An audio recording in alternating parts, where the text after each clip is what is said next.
Hello बच्चों, आज हम लोग प्रोजेक्टाइल मोशन से रिलेटेड प्रॉब्लम्स को सॉल्व करेंगे। तो देखो, सबसे पहले हम लोगों ने इक्वेशन ऑफ ट्रेजेक्टरी को सॉल्व किया था, ठीक है। तो सबसे पहले वहीं से प्रॉब्लम पे स्टार्ट करते हैं।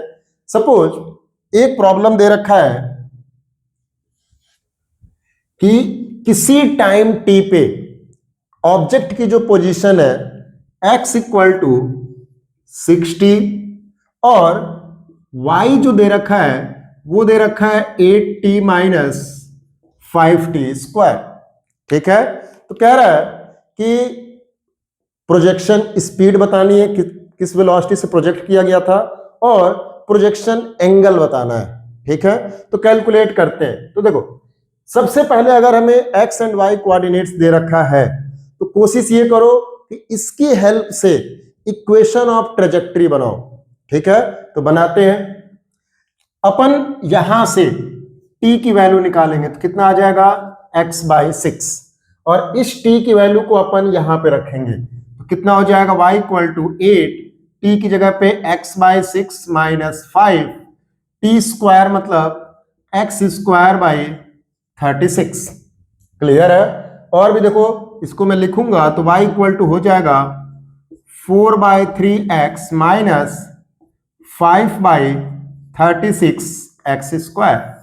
ये हमारी इक्वेशन ऑफ ट्रेजेक्टरी बनेगी। अब इस इक्वेशन ऑफ ट्रेजेक्टरी को रियल इक्वेशन ऑफ ट्रेजेक्टरी से कंपेयर करेंगे। तो क्या था हमारा real equation of trajectory? y equal to tan theta x minus g divide by 2u square cos square theta into x square. अगर मैं इसको इससे कंपेयर करूंगा तो मैं पाऊंगा कि tan थीटा की जगह पे 4/3 है और g divide by 2u square cos square theta की जगह पे 5/36 है। तो जब कंपेयर कर दिया तो उनको इक्वल कर देते हैं।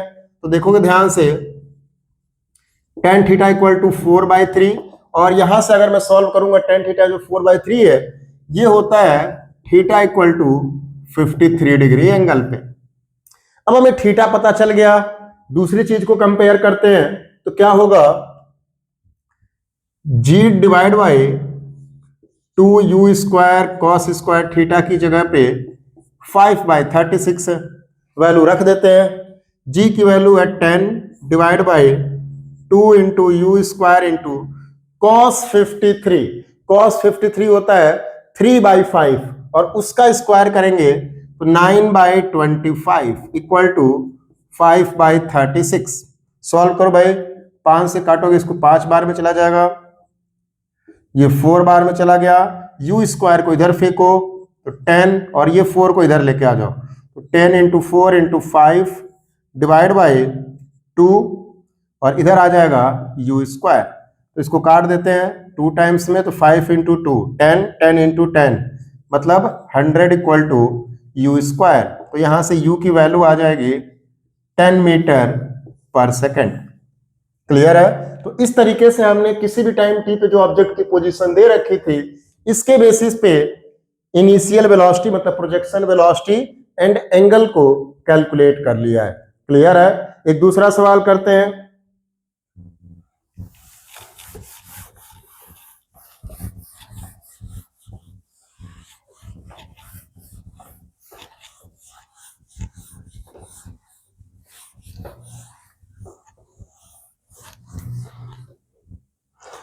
मान लो कह रहा है कि एक ऑब्जेक्ट है, उसको हमने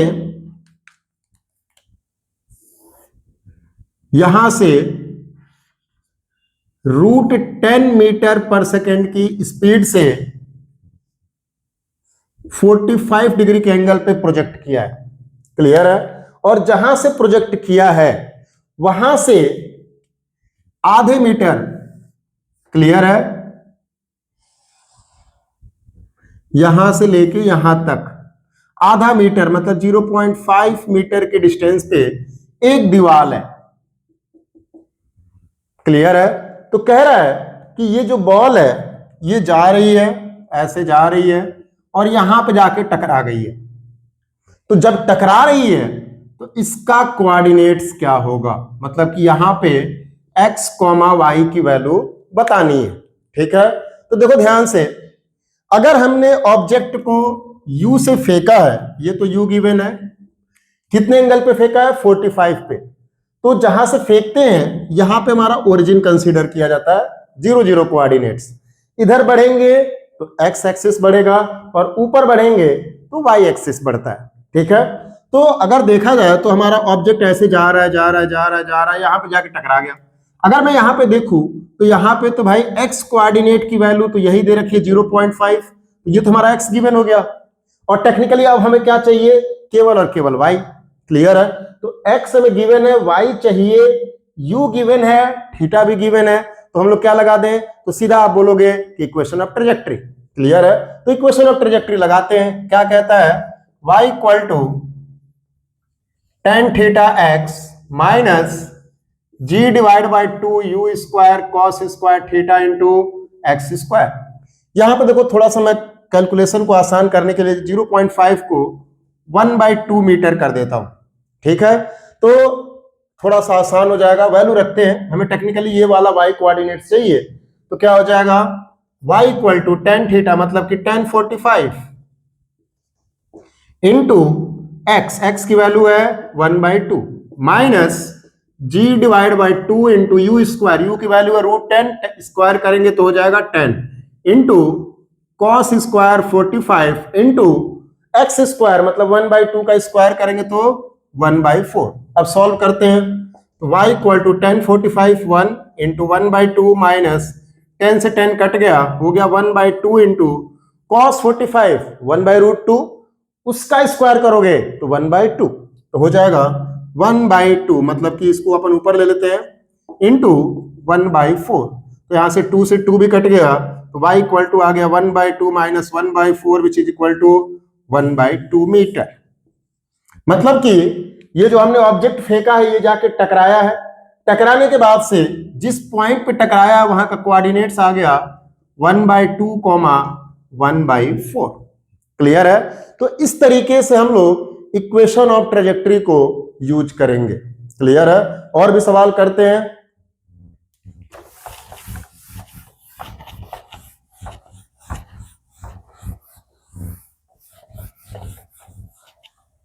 देखो कह रहा है कि हमारे पास एक ऑब्जेक्ट है, ठीक है,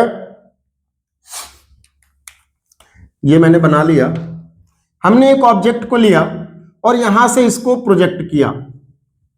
क्लियर है, जब हमने इसको प्रोजेक्ट किया तो उस टाइम पे मान लेते हैं यू से फेंका और जैसे ही प्रोजेक्ट किया ये प्रोजेक्शन से 4 मीटर की डिस्टेंस पे एक दीवार थी।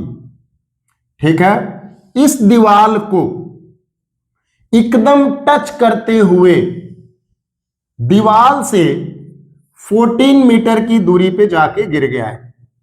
क्लियर है, और ये जो दीवार थी ये 4 मीटर की हाइट की थी। क्लियर है, तो आपसे पूछा गया है कि भाई कितने वेलोसिटी से फेंका गया है और कितने एंगल पे प्रोजेक्ट किया गया है, ये पूछा गया है, और कितने एंगल पे प्रोजेक्ट किया गया है ये पूछा गया है। सवाल एक बार और सुनो, हमने एक ऑब्जेक्ट को यू से फेंका थीटा एंगल पे, ये ऑब्जेक्ट जा रहा है जा रहा है जा रहा है, एक 4 मीटर ऊंची दीवार है जो प्रोजेक्शन से कितने डिस्टेंस पे है 4 मीटर, इस दीवार को जस्ट टच करते हुए दीवार से 14 मीटर की डिस्टेंस पे जाकर गिर गई है। क्लियर है, तो कह रहा है कि यू एंड थीटा बताना है। ठीक है, तो कैसे करेंगे, ध्यान से देखो, हमने ऑब्जेक्ट को यहां से फेंका, ऑब्जेक्ट ऐसे ऐसे जाके गिरा यहां पे, तो टेक्निकली यहां से लेके यहां तक की डिस्टेंस क्या कहलाती है, रेंज। और रेंज की वैल्यू अगर आप देखोगे तो बोलोगे कि कितना हो गया 4 + 14 which is equal to 18 metre, तो रेंज तो हमें पता चल गया। दूसरा, यहां से यहां वाले पॉइंट को मैं सोचूं तो यहां पे तो हमारा कोऑर्डिनेट से 0,0, और यहां से अगर मैं फेंक देखूं तो यहां पे ऑब्जेक्ट टच करते हुए निकला है। ठीक है, तो मतलब इस पॉइंट का जो कोऑर्डिनेट्स है वो कितना लिखा जाएगा, x हमारा है 4 और y जो है वो भी है हमारा 4। क्लियर है, तो ये हमारा कोऑर्डिनेट्स आ गया। ठीक है, तो अगर मैं इस कोऑर्डिनेट्स के लिए इक्वेशन ऑफ ट्रेजेक्टरी लगाऊंगा तो किसके टर्म्स में लगाना है ये भी देखो ध्यान से, रेंज के टर्म्स में। तो हमने equation of trajectory in terms of range भी पढ़ी हुई है, तो उसको भी लगाते हैं। क्या बनेगा, y equal to x tan theta in bracket 1 minus x by r. तो यहां से लगा देते हैं, क्या बनेगा, y की वैल्यू है 4, x की वैल्यू भी 4 है, टेन थीटा में निकालना है 1 माइनस एक्स बाई 4। तो यहां से आ जाएगा, अगर सॉल्व किया जाए तो इसको काट देंगे तो हो जाएगा 1 इक्वल टू टेन थीटा, और इसको सॉल्व करेंगे तो हो जाएगा 14 बाई 18। ठीक है, इसको अपन इधर लेके आ जाते हैं तो हो जाएगा 18 by 14 equal to tan theta, और इसको और भी सॉल्व कर देंगे तो टेन थीटा इक्वल टू आ जाएगा 9 बाई 7। तो यहां से अगर मैं थीटा की वैल्यू निकालूंगा तो हो जाएगा 10 इनवर्स 9 बाई 7। क्लियर है, तो हमने एंगल तो कैलकुलेट कर लिया, अब कैलकुलेट करेंगे यू। क्लियर है, तो यू कैसे कैलकुलेट करेंगे, तो देखो ध्यान से, हमें रेंज की वैल्यू पता है, थीटा पता चल गया, तो यू कैलकुलेट कर लेंगे। सिंपल सा है, रेंज इक्वल टू होता है 2u square sine theta into cos theta divide by g. अब यहां से टेन थीटा की वैल्यू जो है वो 9/7 है, तो यहां से हम लोग इसको एक काम करते हैं, चूंकि ट्रिग्नोमेट्रिक फंक्शन है तो एक राइट एंगल ट्रायंगल बना लिया और इसको हमने मान लिया थीटा। तो अगर देखा जाए तो टेन थीटा इक्वल टू क्या होता है, परपेंडिकुलर बाई बेस, मतलब कि ये हमारा परपेंडिकुलर है, ये हमारा बेस है, तो ये हमारा हाइपोटेन्यूस हो जाएगा। कितना हो जाएगा, रूट 9 का स्क्वायर 81 प्लस इसका स्क्वायर हो जाएगा 7 का 49। जब इसको सॉल्व करोगे तो कितना आ जाएगा, 9 और 1 मिलके 10, 8 और 4 मिलके 12 और 1 13। ठीक है, तो इस ट्रायंगल से हम लोग साइन थीटा लिखेंगे। तो साइन थीटा क्या होता है, परपेंडिकुलर बाय हाइपोटेन्यूस, मतलब कि 9 डिवाइड बाय रूट 130, और अगर मैं कॉस थीटा लिखूंगा तो ये आ जाएगा 7 डिवाइड बाय रूट 130। अब साइन और कॉस की वैल्यू अपन यहां पे रखते हैं, आर की वैल्यू हमें पता ही है 18 equal to 2 into u square into sine theta की वैल्यू है 9 divide by root 130, cos theta की वैल्यू है 7 divide by root 130 divide by g. अब इसको सॉल्व करते हैं तो देखो ध्यान से, 9 और 2 मिलके 18, और 18 से 18 कट गया, ये इधर आ गया 10, रूट 130 कितना हो जाएगा 130, और इधर आएगा तो हो जाएगा 130, 7 को भी इधर फेंक दो इक्वल टू यू स्क्वायर। अब यहां से देखा जाए तो ये आएगा u square equal to 1300 divide by 7, और u इक्वल टू हो जाएगा इतना। तो ये हमारा इनिशियल वेलोसिटी आ गई जिससे हमने ऑब्जेक्ट को प्रोजेक्ट किया हुआ था। क्लियर है, तो हमने टेक्निकली अभी तक जितने भी सवाल किए हैं वो सारे के सारे इक्वेशन ऑफ ट्रेजेक्टरी से थे। क्लियर है, अब नेक्स्ट पार्ट में हम लोग हाइट, रेंज और टाइम ऑफ फ्लाइट से रिलेटेड सवाल करेंगे।